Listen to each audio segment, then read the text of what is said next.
Já te convidei, já tá entrando pessoal. Agora sim.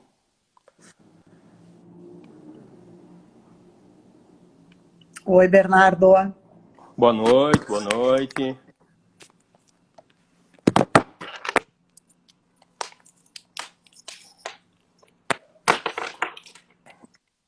Boa noite, pessoal, já tá entrando aí. Só aguardar chegar às 19 horas e a gente já começa. Oi. Suzana? Oi, Bé. Não, agora tô te vendo.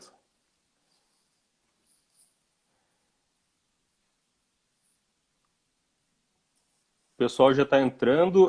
A gente espera acho que às 19, né, Suzana? E daí aí pode Claro, começar, com como era o certeza. combinado. Então,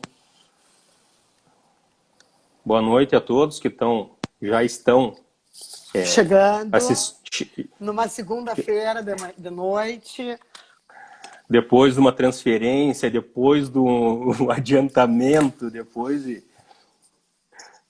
Mas o que importa é que deu certo, né? Então, 19 horas, Suzana, se quiser começar, fica à 19 horas. vontade. Vamos lá então, gente. Boa noite. É um prazer. Isso. Primeiro, a gente quer pedir desculpas porque houveram duas alterações, né? Uma alteração de data, em função de um problema pessoal, desculpem. E hoje um problema de horário também, que a gente tinha marcado para as 20 e acabou precisando adiantar para as 19. Mas, de qualquer maneira, isso vai fazer parte de várias discussões que a gente vai fazer sobre percepção. Então, a gente está chamando o nome dessa de falando sobre percepção 1, certo? E aí, daqui a pouco vai ter o 2, vai ter o 3, e assim a gente vai conseguir ampliar de uma maneira bem legal esse assunto que nos parece ser uma verdade tão grande que atrapalha tanto os nossos pacientes em alguns momentos da reabilitação. Então, a minha introdução para essa nossa fala de hoje é a gente pensar um pouco do por que é importante a gente falar das questões relacionadas à percepção. O que faz com que a gente tenha esse interesse, essa vontade de falar desses aspectos não motores que acometem os nossos pacientes com alterações neurológicas, né? A gente fala muito das coisas, dos quadros que a gente pode ver, que a gente trata partindo do que a gente pode ver, das alterações que a gente consegue perceber, né? Das implicações na reabilitação dos nossos pacientes relacionadas ao que a gente vê de alteração de tônus, de deformidades, enfim, das questões motoras que a gente consegue ver.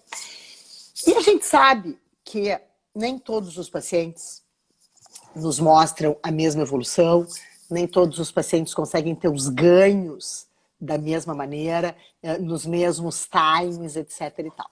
Então, a partir daí, a gente começa a pensar em cima de um raciocínio clínico, em cima de coisas pontuais, o que faz com que alguns pacientes melhorem mais e alguns pacientes melhorem menos. Por onde que passa essa discussão e por onde que nos levam esses levantamentos de hipóteses para que a gente possa trazer por uma prática clínica, por um raciocínio clínico, para que a partir desse raciocínio a gente possa, então, fazer uma formulação olha, a Ângela conseguiu entrar. Fazer uma formulação de hipóteses para que realmente a gente consiga entender o porquê de alguns pacientes responderem de uma forma e outros pacientes responderem de outras formas, né? Então, isso nos reporta, e hoje eu conversava sobre isso, isso nos reporta a pensar um pouco naquele exemplo clássico, né, da ponta do iceberg, né, que a gente consegue olhar, então, o que está para fora da água, para fora do oceano. E a gente não consegue entender o que está naquela profundeza. E é mais ou menos isso que eu quero trazer hoje nessa discussão, da gente conseguir entender o que mais que pode estar por baixo desse quadro desse nosso paciente, que a gente não consegue ver, tá? Então, uma dessas coisas é a questão da percepção, né? Essas alterações sensoriais, essas alterações perceptuais, que não são só fruto de uma coisa teórica nossa, não são só fruto de uma prática clínica nossa. Essas coisas, elas são absolutamente fundamentadas e pontuadas hoje em grandes estudos, em grandes pesquisas que nos mostram. Eu trago para vocês, por exemplo, um artigo interessantíssimo da Stroke, que é uma revista muito respeitada, um artigo de 2001, que fala sobre o impacto das desordens perceptuais, cognitivas e motoras no desempenho das habilidades, do desempenho das habilidades da vida diária dos pacientes. O quanto que essas alterações interferem no funcionamento desses pacientes, na sua vida funcional, nas suas atividades de vida diária, gerando incapacidades e interferindo muito no potencial de reabilitação. Esse artigo também mostra os importantes impactos dos déficits motores em função das alterações da percepção relacionados às questões de AVD, né? Uma grande relação do desempenho, né, da performance, do desempenho do déficit sensorial com as questões de AVD. Então, o quanto que a gente consegue, isso é um artigo, que faz também uma correlação muito significativa de vários componentes das funções de atividade de vida diária com alterações cognitivas dos pacientes, que são as coisas que a gente não consegue ver, né? Então, de novo, eu reforço, tanto essas questões de funções executivas superiores, de questões de percepção, é o que está embaixo desse iceberg, é o que está embaixo dessa pedra de gelo que a gente não consegue ver. E o quanto que isso fica difícil para a gente tratar dentro das questões motoras, se nós não tivermos com uma mente mais aberta, pensando exatamente nessas questões. Tem um outro artigo muito interessante dessa mesma revista Stroke, só que é de 2018, que fala, inclusive, não só das questões cognitivas dos pacientes, mas também das alterações de humor dos pacientes por alteração cognitiva e por alteração de função executiva superior, interferindo na performance e no desempenho desses pacientes com AVC. Tanto que uma das grandes questões desse artigo chama Cognitive and Mood Assessment Tools, ferramentas para mensurar as questões cognitivas e o humor, que mostram e que questionam nesse artigo o quanto que os profissionais da área da saúde deveriam se preocupar com essa labilidade de humor dos pacientes relacionados com as questões de desempenho de atividades de vida diária. O quanto que esses problemas, o quanto que essas alterações de cognição e humor estão muito associados a essa baixa de resposta das questões da reabilitação funcional.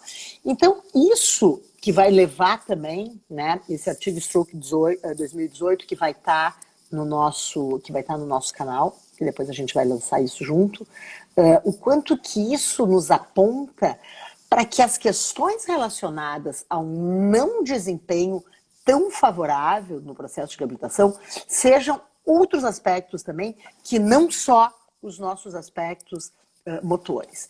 Então, em cima disso, a gente pensa e a gente consegue trazer a reabilitação hoje como alguma coisa muito mais rica do que só essas questões motoras.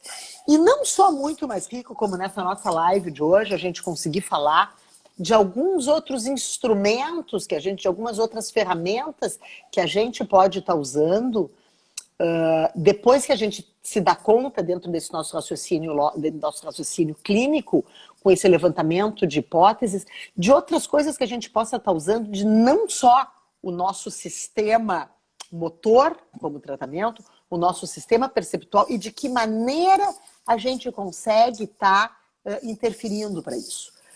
É claro que a gente sempre traz e a gente sempre vai referenciar, e a nossa prática, mais do que clínica, com a nossa abordagem em cima do conceito Bobat, certo? Eu como instrutor, o Bernardo como terapeuta, enfim, trabalhando como a nossa prática diária. Mas hoje o nosso objetivo aqui é, além da gente vir a falar das questões do conceito Bobat, a gente vir trazer também outras coisas que podem estar implementando essa nossa prática. Pode estar nos trazendo por uma discussão mais em cima de dados científicos, de literatura atual, de coisas que a gente tem visto hoje, e não na minha pessoa, porque eu não tenho essa prática, mas numa demanda muito grande de uma prática que o Bernardo tem, e que aí ele vai nos trazer agora um pouco para a gente continuar essa discussão com as questões mais relacionadas à neuromodulação. Linkando com a questão do Bobat. Isso, eu acho fundamental essa introdução que você fez, Suzana, porque, de um modo geral, e eu não sou formado há tanto tempo assim, mas já são mais ou menos 10 anos, e a graduação basicamente ensina a nos olhar os aspectos motores do paciente, né?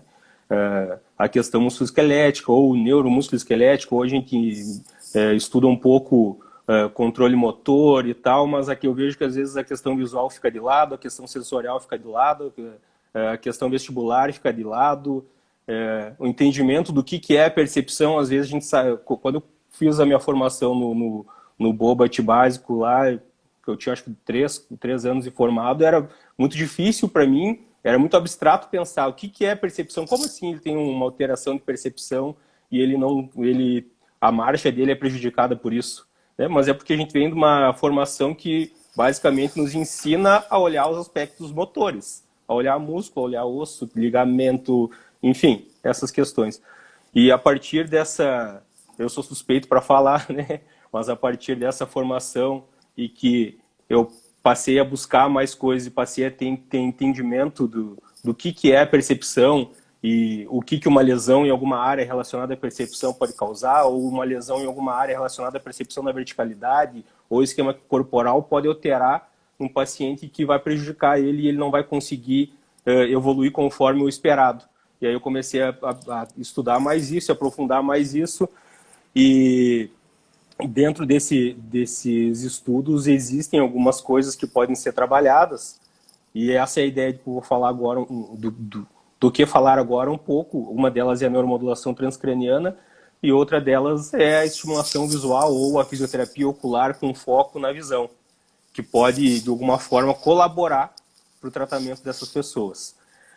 Mas eu acho importante reforçar isso, porque da formação, basicamente, olhando para os aspectos motores, né? Aí a gente chega numa formação do Bobat, eu tenho que levantar hipóteses, e aí a minha hipótese não pode ser simplesmente aquela pessoa não tem a capacidade neuromuscular ou osteomuscular para desempenhar uma tarefa. Talvez ela tenha uma alteração, uma privação sensorial, talvez ela tenha uma alteração uma alteração no esquema corporal, talvez ela tenha uma alteração visual que pode estar prejudicando ela. Então, todo esse raciocínio clínico que se constrói é fundamental para a gente poder depois tentar usar essas ferramentas para o tratamento e daí sim evoluir como se fosse um plus no tratamento, né? Essas abordagens que eu vou falar agora, nenhuma delas substitui o tratamento. Eu não vou simplesmente aplicar um aparelho ou aplicar uma técnica na pessoa e um milagre vai acontecer. Isso vem junto de um trabalho com a terapia, da fisioterapia, com a terapia ocupacional, enfim, seja quem for o terapeuta que trabalha com essa pessoa. Então, começando sobre essas técnicas que são relativamente mais novas, apesar de serem técnicas usadas há muito tempo e estudadas há muito tempo, existem 2 técnicas de neuromodulação transcraniana que o COFITO digamos assim, nos autoriza a utilizar, tá? Que é a TDCS, ou a estimulação transcraniana por corrente contínua, e a TMS, que é a estimulação magnética transcraniana. Então, isso são aparelhos, tá? São 2 aparelhos. O primeiro, esse TDCS, é um aparelho de eletroestimulação, um aparelho gerador de uma corrente elétrica contínua, em que se coloca em determinadas regiões do cérebro, regulando alguns aspectos dele, de modo a ativar ou inibir essas áreas corticais. Então, se coloca no escalpo, em uma área relacionada, por exemplo, à área motora primária, se eu quero estimular o membro superior, ou se eu quero inibir determinada área, se usa esse aparelho, e o que ele faz é mudar o potencial de membrana do neurônio. Então, ele deixa o neurônio mais propenso à despolarização ou menos propenso à despolarização, que seria a hiperpolarização. E dentro de estudos de percepção, uma coisa que se estuda muito utilizando a TDCS é para os M-negligentes. Então, se tem vários estudos já em que se estimula ou o córtex parietal posterior, ou inibe córtex parietal posterior de um lado, pensando numa concorrência interhemisférica, em que eu vou, por exemplo, inibir o córtex parietal posterior esquerdo para excitar o córtex posterior direito, e dessa forma é como se eu potencializasse a função neuronal, ou a função cortical, e aí sim eu tenho que entrar com estratégias de treinamento para melhorar essa percepção. Uma outra questão que eu uso muito associada, principalmente quando se fala em negligência, são os exercícios oculares. Tá? E quando eu falo exercícios oculares, movimento dos olhos. Os movimentos que os olhos fazem, às vezes associado a movimento cervical, associado a movimento de tronco, como uma forma de compensar um campo visual que pode estar sendo negligenciado, né, quando é uma negligência visual. Então, não sei se ficou claro a questão da TDCS. Se não ficou, por favor, me interrompa, Suzana, tá? E para que eu já vou passar para a próxima, para outra aparelho. Não, eu só tenho, eu sempre faço um levantamento, eu faço umas anotações, Bernardo, que eu acho que é importante a gente colocar, porque eu fui atrás, há muito tempo atrás, de alguns protocolos, né? Porque eu acho que a gente tem que conhecer, até para a gente poder, enfim, para poder desenvolver alguma crítica a respeito dos tratamentos, e eu acho que muitas vezes as pessoas perguntam, os pacientes têm interesse, então eu acho que a gente tem obrigação de conhecer o máximo possível. A minha preocupação sempre é assim, ó, o paciente leva o aparelho para casa ou o paciente faz isso contigo? Não, tem protocolos e se estuda isso, um trabalho que o paciente leva para casa, né? Nos Estados Unidos, por exemplo, isso já é prescrito há um bom tempo, as pessoas têm em casa, principalmente para tratamento de dor crônica. Mas aqui no Brasil isso ainda não é muito claro e a regulamentação do COFITO nos orienta a utilizar em ambiente terapêutico.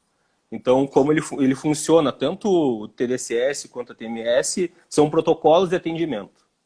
Certo, então, e com uma visão, por exemplo, no caso, tu que tem toda essa formação do Bobad, com uma visão de controle postural, de alinhamento biomecânico. Essas coisas eu acho que são importantes da gente sempre deixar linkado, que não é simplesmente colocar e aquilo vai dar um estímulo, um input sensorial, enfim, e de qualquer jeito o paciente vai responder. Porque eu não sei se eu tô conseguindo levar o meu raciocínio, mas a resposta disso também está diretamente ligada a como que o paciente está recebendo esse estímulo, certo? Sim, certo. Assim, a primeira coisa, tá? O fisioterapeuta pode usar essas técnicas, mas ele pode usar essas técnicas associado à terapia. Então, se o aparelho não permite, por exemplo, o TMS é uma bobina grande que se coloca no escalpo, na área cortical que quer estimular, e se dá pulsos eletromagnéticos, tá? Então, fazer atividade com isso na cabeça é difícil. Agora, TDCS já são eletrodos que se coloca e a pessoa é mais móvel. Mas, se eu não tenho a possibilidade de fazer a minha terapia durante a aplicação do protocolo, eu tenho que, depois disso, ter a terapia. Se é uma terapia para recuperação funcional do membro superior, eu tenho que treinar esse membro superior na sessão. Tá? Então, isso é básico. Agora, outra coisa que talvez venha antes disso é eu fazer o meu raciocínio clínico e pensar realmente se essa pessoa tem indicação para isso. Se ela vai... se ela tem possibilidade de melhorar com isso que eu estou propondo para ela. Então, dentro disso, na nossa visão, eu não vejo como ser diferente do que eu saber como que é esse controle postural, o que influencia, se é uma alteração periférica sensorial, se ela tem uma alteração de campo visual, se, sei lá, se é uma hipertonia, enfim. Todas essas coisas têm que fazer parte da avaliação inicial para eu poder construir o meu raciocínio e poder realizar minha abordagem, que vai ser junto com a utilização do aparelho. Então, se coloca o aparelho e se faz a terapia. Se pode fazer ao mesmo tempo, melhor. Se não pode fazer ao mesmo tempo, acaba o protocolo e começa o atendimento. Tá? E, geralmente, não existe um padrão, mas a maioria das pessoas que usam essa estimulação elétrica é mais ou menos um protocolo de 20 minutos. Às vezes, isso altera, tá? Mas, em média, é 20 minutos. E com a TMS, às vezes, pode ser menos. Pode ser 10 minutos, pode ser 5 minutos, pode ser 15 minutos, pode ser 20 minutos, dependendo do meu objetivo e do protocolo que eu escolhi para utilizar com aquela pessoa. Então, se eu tenho uma sessão de 1 hora e eu não consigo trabalhar com ela o que eu quero porque o aparelho está impedindo isso, eu vou gastar 20 minutos com o aparelho e os outros 40 terapia. E os protocolos são 10 dias, 15 dias, 20 dias... Enfim, tem protocolos de 1 dia para dor, que já se mostrou que não é muito efetivo. Mas, em geral, para alterações para uma heminegligência, geralmente 10, 15 sessões. E se faz sempre a terapia junto. Só colocar o aparelho e ir para casa... Não vai adiantar de nada. Não vai adiantar, não vai resolver. Tá? Respondi ou fugi? Não, me respondeu. É porque eu acho que isso é importante, que quando a gente tem essas nossas discussões do nosso projeto, que sempre fique muito claro o que são ferramentas para a gente poder usar, certo? Que estão ao nosso dispor, desde que a pessoa tenha uma formação para isso, saiba usar isso e saiba indicar para o paciente que precisa. Porque, na verdade, eu acho que uma coisa que eu sempre gosto de deixar muito claro é que a gente tem que olhar o paciente, desenvolver esse raciocínio, avaliar dentro dos mais diversos sistemas, levantar as hipóteses e aí ver o arsenal de coisas que a gente tem para usar, certo? Isso eu acho que é uma coisa importante da gente sempre ter em mente. Para alguns casos pode ser que funcione, para outros pode ser que não funcione, para outros eu vou usar isso, para outros eu vou usar aquilo. Bom, enfim, é como a gente vê muito nas nossas práticas. Para alguns pacientes eu preciso as minhas mãos no paciente, para outros pacientes a minha mão não precisa estar tanto no paciente, para outros pacientes eu preciso dar mais suporte externo, para outros eu não preciso. Então não existe uma regrinha para isso. E eu acho importante a gente falar isso, Bernardo, porque eu tenho muita gente que pergunta. Né? Eu tenho uma demanda muito grande disso, e como tu é uma pessoa que estuda muito isso, que trabalha com isso e tem muita atualização de material científico em cima, eu acho que isso é uma coisa importante da gente estar referenciando. Quem é quem e quem que pode realmente estar falando sobre isso. E aí o outro, o que seria? Não, que eu lembrei de um exemplo que eu acho que né, como é importante essa nossa avaliação e eu entender o que eu estou fazendo e por que eu estou fazendo. Né? Já atendi algumas pessoas que pareciam ter uma heminegligência. Mas, na verdade, elas tinham uma perda de campo visual. Tá? Então, é uma negligência visual. E daí, se eu posicionar o aparelho na área relacionada, sei lá, ao esquema corporal, isso não vai ser efetivo.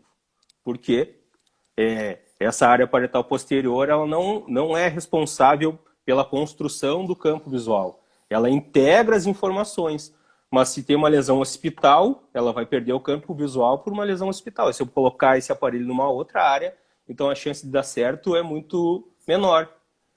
Tá? Da mesma forma, se é um problema de planejamento, será que se eu estimular o córtex motor primário, que é basicamente responsável pela execução do movimento, será que vai ter efeito? Então, mais ainda com o up que tu tá dando da tua terapia já em cima dessas questões, né? Isso, então assim, essa construção é fundamental. Se eu simplesmente pegar um aparelho e colocar, não vai dar certo. E daí vai reforçar os estudos que dizem que talvez para aquilo não seja indicado, mas talvez alguns estudos não tenham seguido uma metodologia adequada, um raciocínio clínico da melhor forma, e por isso que talvez não tenha tido resultado, porque essa ferramenta tem se mostrado eficaz para muitas coisas. Tem atualização basicamente a cada 2, 3 anos, com uma meta-análise gigantesca que mostra o que mudou e o que é a indicação para tratamento nos últimos anos. Por exemplo, daí entrando no outro aparelho que é a estimulação magnética transcraniana, saiu em 2019 uma atualização, uma diretriz que mostrou evidência para a reabilitação de membro superior após AVC na fase subaguda. E na diretriz anterior não tinha evidência A. O que é evidência A? É o máximo de evidência? Isso. Estudos bons, com N bom, com bons resultados. Basicamente é isso. Claro que daí cada artigo tem as suas... usa algumas ferramentas de avaliação, né? Para dizer, é A por isso, por isso, por isso. É B por isso, por isso, por isso. Tá? Então, a A é a melhor possibilidade que pode existir com o uso dessa técnica. Tá? Então, a TMS é um aparelho, que o nome é estimulação magnética transcraniana, que é um aparelho que gera uma corrente elétrica e que tem uma bobina que se posiciona no escalpo da pessoa que se quer estimular, na área relacionada ao córtex, por exemplo, córtex motor primário, faço a medição pelo sistema 1020 e acho aproximado e na verdade, com o TMS se consegue fazer a despolarização do neurônio e quando se estimula o córtex motor primário, se eu quero achar a área da mão, quando eu acerto a área da mão, ela vai ter um movimento. Então, se faz esse mapeamento é mais fácil do que com o TDCS, que não dá essa resposta de despolarização de neurônio. Tá? Então, se é um aparelho que gera um pulso eletromagnético, e esse pulso eletromagnético é capaz de despolarizar o neurônio. E aí se faz toda uma pesquisa, como ele é mais específico e mais focal, se pode mapear o córtex com ele. Então, coloca numa determinada área e dá o pulso e avalia a resposta. Tá? Usa o sistema 1020 do eletroencefalograma como base e daí acha a área que se quer estimular. Aí depois faz alguns cálculos e tal, acha o melhor ponto de estimulação, se acha o limiar motor de repouso e daí faz um protocolo que... Aí a escolha do terapeuta e com o objetivo do paciente, né? E também tem sido usado muito para negligência, o TMS. Ainda não com evidências como, por exemplo, a reabilitação do membro superior. Mas vem sendo construído vários estudos e com boas respostas. E também, da mesma forma, sempre associado à terapia. Esse é mais difícil de usar, de fazer a terapia quando é motor, assim, é mais difícil de fazer ao mesmo tempo, porque uma bobina é grande, né? Ela fica posicionada na cabeça, eu tenho que apoiar ela, ou se eu tiver um braço, ela vai ficar posicionada. E aí a pessoa tem que ficar parada porque ela é muito mais focal. Tá? Então, se eu estou posicionado lá na área da mão, quero estimular o membro superior, e eu estou posicionado naquela área, se a pessoa se mexer, eu vou perder a área. E daí eu vou estar estimulando o lugar errado. Tá? Daí, claro, isso não se faz assim, se coloca simplesmente a bobina e se dá o pulso eletromagnético. Se faz a medição, se anota, a gente usa uma touca, então faz a marcação, enfim, para evitar que erros aconteçam. Mas e depois faz alguma coisa funcional? Sempre, sempre. Tá? Se não pode fazer durante, faz depois. Faz depois. O que a gente faz na clínica aqui às vezes, até 2 atendimentos em sequência. Fisioterapia e terapia ocupacional, dependendo do caso, né? Ou fisioterapia e fonoaudiologia, se for o caso. Ou só a fonoaudiologia, enfim. São várias as possibilidades, mas a gente tenta aproveitar porque se vê que tem uma janela como se fosse a melhor hora de estimulação, um tempo após a estimulação que o córtex fica num estado mais excitado e que daí, somado isso a uma atividade cognitiva ou física, ou enfim, seja o que for, se consegue o melhor resultado. Então, mas o que é regra fisioterapeuta vai usar esse aparelho, tem que fazer a terapia junto, na mesma sessão. Não pode usar o aparelho e mandar para casa, tá? Isso me lembra muito, há muitos anos atrás, os protocolos de biofeedback. Eu lembro que eu fui para o hospital em Miami, que tinha a pessoa que trouxe, e era exatamente assim, eles só recebiam os pacientes em terapia, certo? Fazia a aplicação do biofeedback e depois a terapia. Mas eu quero colocar algumas coisas que eu estou vendo aqui, que as pessoas estão perguntando, duas coisas importantes. Assim, Tá. não sei, me questiona, porque isso que a gente está falando relacionado ao nosso ponto fundamental das alterações de percepção, né, e por isso que está tão focado em hemionegligência. Eu acho que tem uma coisa muito ligada, e é a Gabi que está trazendo muito essa pergunta, das questões da fase crônica, da fase aguda para a fase crônica, né? Na verdade, assim, o cuidado com o meu paciente, até para poder ter um êxito nessas ferramentas que a gente pode estar usando, né, cada vez mais, que estão surgindo como aliados para os nossos tratamentos, no sentido que, óbvio que as deformidades que já tiverem estabelecidas, os encurtamentos que já tiver, o que a gente já perdeu, fica muito difícil de ganhar depois, certo? Porque isso não é uma mágica, ok? Por isso a importância Sim.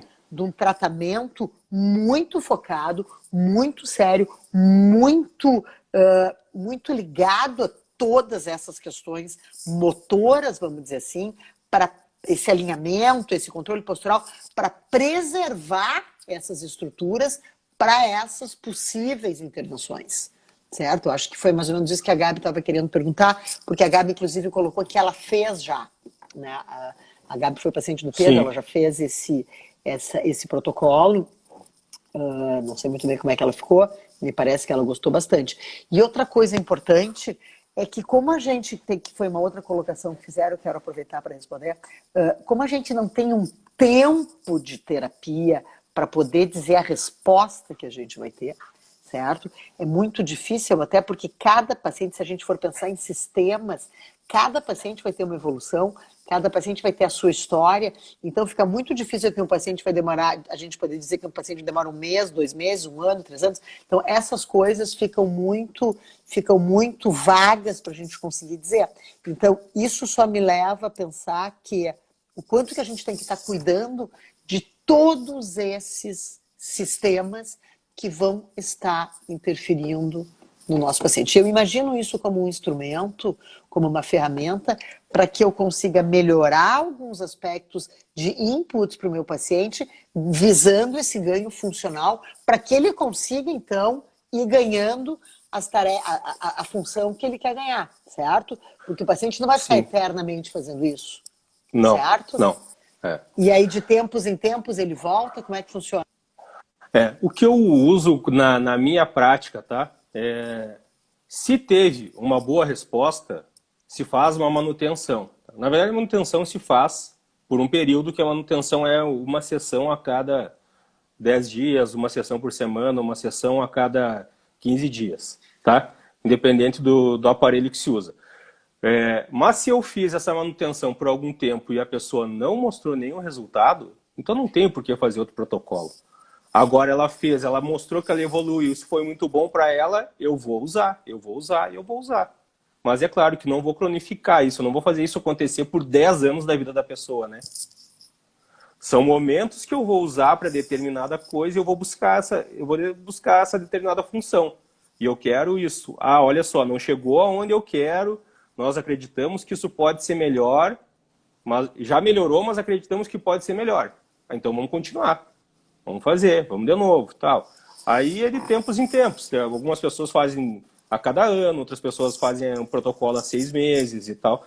Mas é dependente da resposta da pessoa. Se a resposta não foi positiva, não tenho por que ficar insistindo naquilo, né? Isso, e falando um pouco da fase crônica, a literatura também mostra efeito positivo na fase crônica. Mas menos do que numa fase subaguda. Então, eu sei que se eu usar na fase subaguda, a minha possibilidade de conseguir mais coisas é maior do que na fase crônica, porque entram todas essas outras questões que você já falou, Suzana. Desses cuidados gerais que eu tive por todo esse tempo. Tá? E é mais ou menos por aí. Não, e se a gente for linkar, e aí eu acho que é uma coisa importante, que eu estou tentando ver ali o negócio que a Angela botou, que eu acho que é uma coisa importante da gente entender, é que, só para voltar para o nosso objetivo dessa discussão, das questões da percepção, que são as coisas que a gente não está vendo, a importância da gente começar a desenvolver e muitas vezes conseguir entender que aí está a grande chave do nosso tratamento, é a gente se dar conta que a questão não é só motora, que eu posso ter sim uma alteração na percepção e o quanto que isso vai estar interferindo nessas fases mais agudas, subagudas, crônicas, enfim, que se a gente não consegue ter essa percepção desse sistema interferindo, a gente pode trabalhar o que a gente quiser, que a gente não vai conseguir ter esse ganho. Eu acho isso uma coisa muito importante, porque eu acho isso muito importante para as nossas discussões, da gente sempre estar muito atento ao que eu estou vendo no meu paciente. E depois o que eu vou usar. Mas eu só quero trazer uma questão, Bernardo, que me ocorreu para mim recente, de um médico que me procurou para pedir para eu ajudá-lo, porque era uma paciente com uma paralisia facial, tá? Uma paciente que tinha ficado com uma paralisia facial e ele queria que fosse feito com ela, então, um trabalho de eletroestimulação, certo? E eu sei que no grupo de vocês já tiveram bastante êxito em pacientes com tratamento fonoaudiológico. Isso dá para ser usado também? Para paralisia facial, não é muito claro ainda os resultados, tá? Tem gente que usou e que teve bom resultado, mas não é muito claro. Da neuromodulação não é muito claro. A estimulação elétrica periférica, a princípio, é contraindicada por causa das cinesias. Então, não sei se o objetivo dele era com a neuromodulação transcraniana ou se era com com FES, por exemplo. Isso é contraindicado, né? A maioria dos estudos mostra que ocorrem cinesias. Agora, o TDCS também tem estudos sobre isso, mas ainda é menos claro do que, por exemplo, no uso para heminegligência. Tá? Então, seria muito mais uma tentativa do que uma terapia com grande chance de sucesso. É isso, tá? Na fono é diferente. A fono, para afasia, muito, muito bem indicado, também tem boas evidências, a gente já usou em várias pessoas na clínica, tanto a TDCS quanto a TMS, com resultados muito bons e de melhora da afasia. Não sou a melhor pessoa para falar sobre afasia, porque quem fala mais sobre isso são as fonos, né? Mas a questão da fluência, enfim, do entendimento, da compreensão, da expressão, muitos casos aqui de sucesso com a neuromodulação transcraniana. Então, para afasia, sim, muito bem indicado. Para paralisia facial, ainda é uma área meio nebulosa. Tá? Pode falar. Não, eu quero voltar por uma questão que agora não vai entrar muito nessa questão das ferramentas que a gente vai usar, mas voltar para um olhar e para um raciocínio clínico, só para fechar com algumas coisas que a Ângela tá colocando. Partindo sempre dessa nossa observação e da nossa decisão, da nossa tomada de decisão, em cima desse levantamento de hipótese sempre, em cima de um olhar muito clínico do que está acontecendo. Isso eu acho que é uma coisa importante, Ângela, da gente pensar em relação a, não só a Ângela, no geral, desculpa, é que a Ângela que trouxe a questão, o quanto que essas alterações da percepção estão interferindo, sim, nesse ganho funcional do nosso paciente, certo? Nesse ganho dessa independência maior, nesse ganho dessas atividades de vida diária, nesse ganho de uma marcha mais independente, dessa retomada para uma vida mais funcional, mais prazerosa, com mais qualidade, que não são só esses aspectos motores. Então, isso não tem uma receita, isso tem um olhar em cima desse nosso raciocínio clínico, quando a gente começa a ver o desempenho desse nosso paciente numa tarefa funcional, como é que o meu paciente está desenvolvendo aquela tarefa funcional e o porquê disso. Como é que eu vejo o desempenho dele através de uma facilitação minha, através de uma facilitação do ambiente, o que eu estou conseguindo perceber, e aí sim, de novo, trazer nesse momento que se fala de percepção, da importância do nosso olhar em cima desse raciocínio, certo? Não tem uma coisa pronta que eu vou avaliar, vou fazer isso, aquilo, que eu vejo um desempenho melhor para que eu possa fazer esse levantamento dessas hipóteses, certo? O que que eu preciso ver? O que que melhora? O que que o meu paciente faz com menos esforço? O quanto que eu tenho que dar de facilitação para ele?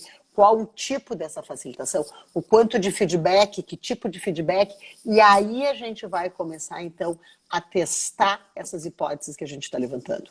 Não sei se eu consigo deixar mais claro isso, num tema que é tão abstrato, que é tão grande de coisas que a gente tem para falar. Mas se a gente não for fechando esse funilzinho para ir chegando em hipóteses muito bem estabelecidas, testar essas hipóteses, e uma outra coisa que eu acho importante, saber que quando eu levanto uma hipótese, é porque eu não tenho certeza.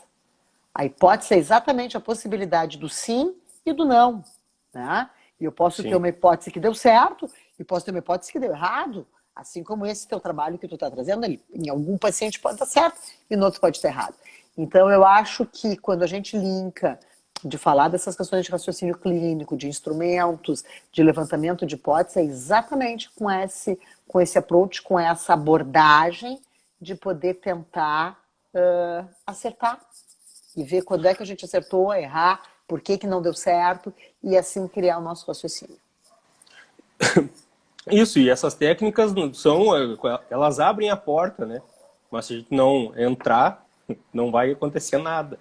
Então, elas são ferramentas que auxiliam no tratamento. Eu vou construir o meu raciocínio, eu vou usar isso como uma abertura sei lá, uma potencialização da função cortical, e eu tenho que aproveitar esse momento que a porta está aberta e usufruir disso. E se eu fizer a escolha errada, o tratamento vai dar errado. E aí entra uma outra questão, agora saindo da neuromodulação,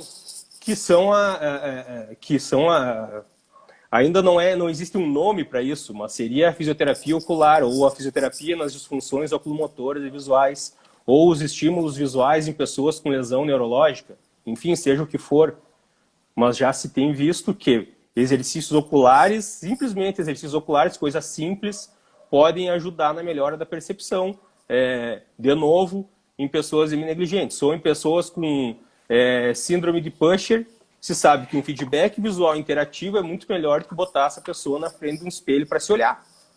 E isso é um input visual que está proporcionando uma percepção do alinhamento, ou a percepção da verticalidade. Até porque se ela for colocada só na frente de um espelho, sem interação nenhuma, o que a gente vai fazer é atrapalhar perceptualmente muito esse paciente, né? Isso, porque o entendimento dele interno é que ele está sendo desviado para um lado. O visual está dizendo que ele está para o outro. O vestibular está dizendo que ele está para o outro. E ele não consegue integrar essas informações. E aí é óbvio que eu vou causar insegurança, vou causar instabilidade, vou piorar o controle postural, vou fazer qualquer outra coisa menos tratar. Então, e daí quando eu falo às vezes sobre a fisioterapia ocular, as pessoas vão... eu vejo que elas saem decepcionadas porque elas querem exercícios oculares com aparelhos, entende? Sei lá, exercício da ortóptica. E eu acho que isso é uma coisa, e já houve com várias controvérsias, mas eu acho que o fisioterapeuta pode usar algumas ferramentas dessas. Mas o principal é entender qual que é a função do sistema visual e do sistema oculomotor e o que o meu movimento ocular, o que o input visual proporciona no controle postural daquela pessoa. Então já se sabe que simplesmente fazer movimento de segmento ocular melhora a percepção de um hemicorpo afetado, por exemplo. Ou melhora, compensa de certa forma o campo visual que foi perdido. Hoje já se fala da função proprioceptiva da musculatura extraocular, que a musculatura extraocular possivelmente envia aferências, ainda não se sabe exatamente para qual área que isso ela vai, mas provavelmente seja o tálamo, mas ela envia referências sinalizando a nossa verticalidade, ou como estamos reagindo à gravidade numa posição vertical. Então todo esse entendimento é fundamental para que, quando eu vou proporcionar um estímulo para o paciente, eu faça isso da melhor maneira possível. Tem pessoas que eu vou atender e que não tem problema se tiver outras pessoas na sala. Tem pessoas... Oi? Travou, né? Não, travou, não sei o que houve. Eu toquei em alguma coisa aqui. Tá, mas enfim, então essa questão e a gente ter um entendimento de tudo isso e ver isso como ferramentas que eu não preciso ser um especialista em ortóptica para trabalhar com essa parte visual. Eu preciso simplesmente entender qual que é a função do sistema visual e proporcionar o estímulo adequado. Eu não preciso dominar as técnicas de neuromodulação, fazer formação, ter todos os aparelhos. Mas eu posso trabalhar com alguém que talvez se utilize disso de uma maneira adequada e que facilite o que eu quero conseguir com o meu paciente. Então, acho que as ferramentas vêm nesse sentido. Dei uma viajada, mas... Desde que a gente, só para dar uma retomada, para a gente finalizando algumas ideias. Desde que a gente entenda, que eu acho que o nosso tema central é esse, que tudo isso está interferindo no ganho da qualidade funcional para o meu paciente em função dessa alteração dos aspectos perceptuais, certo? O quanto que uma alteração visual interfere, o quanto que é importante a gente se dar conta disso, o quanto que pode ter nisso, o quanto que pode ter de visão naquela marcha que está tão difícil, naquele passo que está tão pesado, naquele passo, naquele contato inicial que está com tanto barulho, o quanto que isso pode ter de outras coisas que não seja única e exclusivamente a questão motora, entende? É isso que eu quero trazer. A gente sabe hoje que um paciente com uma heminegligência, com uma negligência, ele tem inclusive uma alteração de audição. Tamanha é a alteração da percepção dele. Que se ele for fazer uma audiometria, algumas vezes eu já presenciei isso, eu já tive paciente assim, que em audiometria a escuta está perfeita, mas a alteração da percepção é tamanha que ele não consegue captar, ele não consegue, como é que eu vou distinguir esse estímulo na hora de... não consegue filtrar esse estímulo. Então, o que eu quero realmente, que eu acho que é o nosso grande objetivo hoje, é chamar atenção para o que está embaixo do iceberg. O que está em cima a gente está vendo. Certo? Eu consigo ver uma hipertonia, eu consigo ver uma deformidade, eu consigo ver meu paciente babando, eu consigo tudo isso. Agora, o que ficou ali embaixo, às vezes a gente não consegue ver. Outra coisa, outro exemplo que já foi falado, mas para reforçar, tem uma alteração sensorial periférica, mas isso é por quê? Será que não é porque teve uma privação sensorial no período hospitalar ou em casa? Será que ele é estimulado sensorialmente ou ele fica sentado na cadeira o tempo inteiro vendo a TV que está no mesmo lado sempre, há 5 anos? Então isso será que tem uma lesão periférica sensorial, uma lesão central periférica ou simplesmente ele não recebe estímulo? E se a gente não entender isso e o quanto isso dificulta sei lá, um movimento na cama, o trocar a postura de sentado para em pé, essa pessoa nunca vai conseguir fazer isso. E ela pode ter capacidade motora para fazer isso.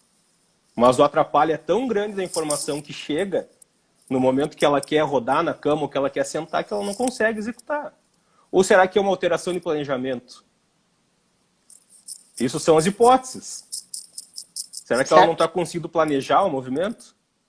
Será que ela não tem a capacidade, ela não tem força no tronco, no braço, na perna?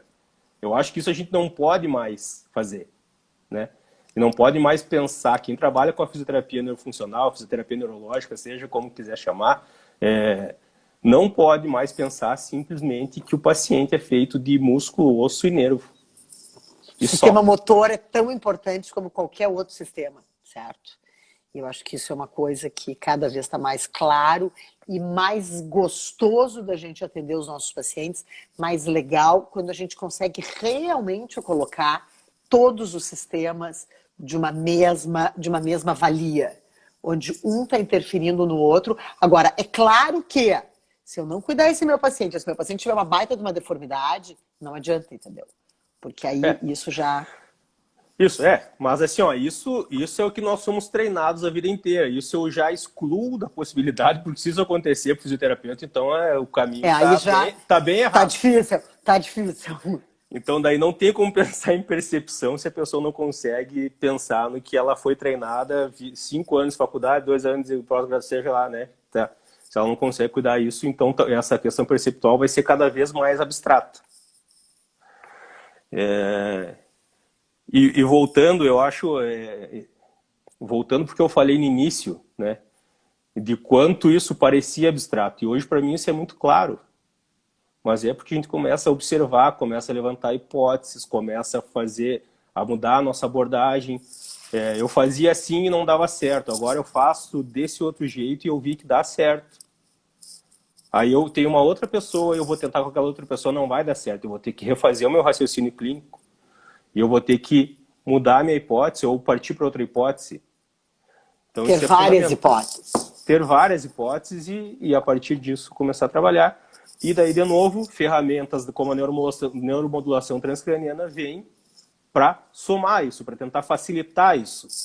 Se uma determinada área teve um AVC numa determinada área do cérebro, a gente já sabe que não são todos os neurônios que estavam lá que morreram, que deixaram de funcionar. Alguns deles seguem como se fosse numa função parcial. E se eu potencializar a função desses neurônios, talvez com esse aparelho, somado à minha atividade, que pode ser, sei lá, pode ser com o Bobat, pode ser com o FNP, pode ser com o que quiser. Se eu somar essas duas abordagens, talvez eu consiga um resultado melhor. Mas, de novo, tem que saber para quem indicar. Se começar a fazer em todo mundo, não vai ter sucesso. Porque não é receita. Não é receita. Não é receita. Então, assim, é óbvio, né, que a gente tem que basear a nossa prática nas evidências. Mas se eu ficar só nisso, nessa pessoa isso funciona, eu vou fazer naquela pessoa e eu não pensei, eu não construí o meu raciocínio clínico para aquela pessoa. E deu errado, aí aquilo vai deixar de ser verdade? Não. Não vai deixar de ser verdade. Mas talvez a culpa tenha sido minha de ter escolhido aquela abordagem para uma pessoa que não tem indicação para aquela abordagem. Não sei se foi claro nessa última parte. Isso é uma coisa, eu escutei isso num curso que a gente estava dando, não sei, acho até que tu estava junto, que eu achei de uma maneira muito simples e muito fácil da gente entender. Existem muitas ferramentas, certo? Eu olho o meu paciente e aí eu escolho a que eu vou usar. Não dá para ser eu pegar primeiro a ferramenta que eu quero fazer e botar meu paciente ali. Não, depende.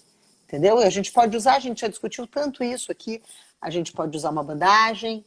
Será que funciona em todos os pacientes? Não. Não. Para algumas coisas pode me ajudar, para outras não. Agora, isso não quer dizer que eu vou usar bandagem em todos os pacientes ou que eu não vou usar em nenhum paciente. Então, é um olhar que eu acho que cada vez mais a gente tem esse compromisso de conseguir ver, e acho que hoje a nossa discussão é da gente conseguir ver mais uma coisa, que para mim é a grande chave dos tratamentos.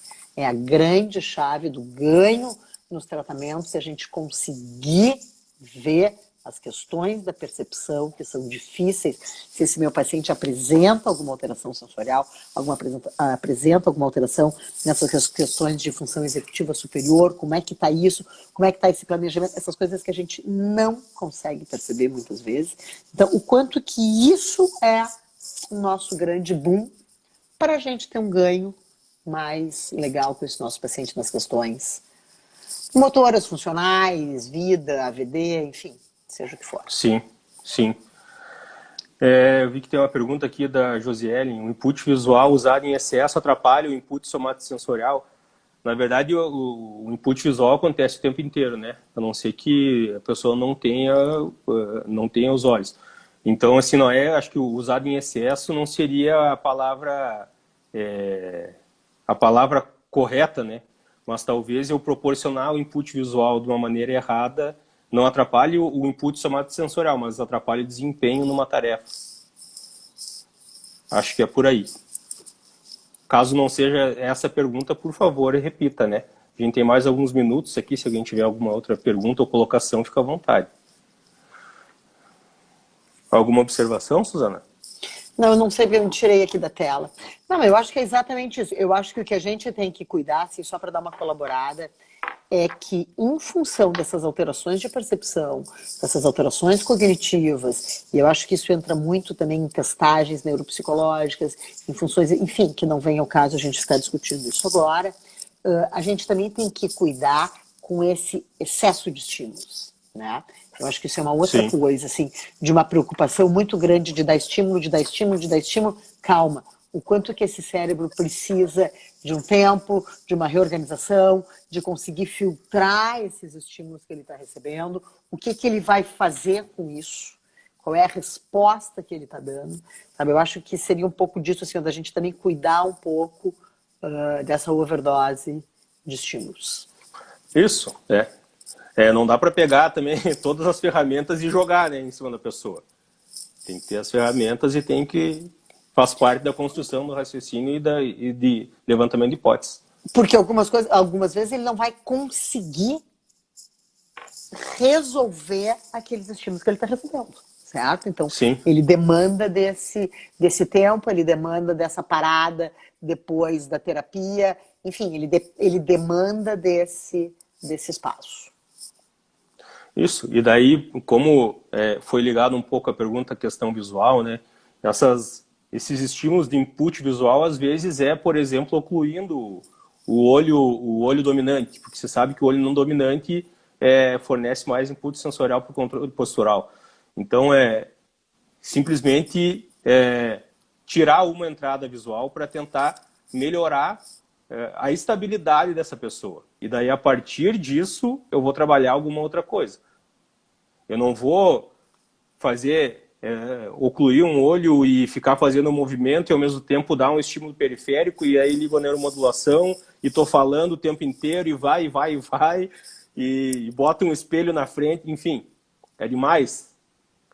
Daqui das pessoas que estão assistindo a live, talvez 2 ou 3 só deem conta de todos esses estímulos, se a gente fizesse um estudo nosso agora aqui.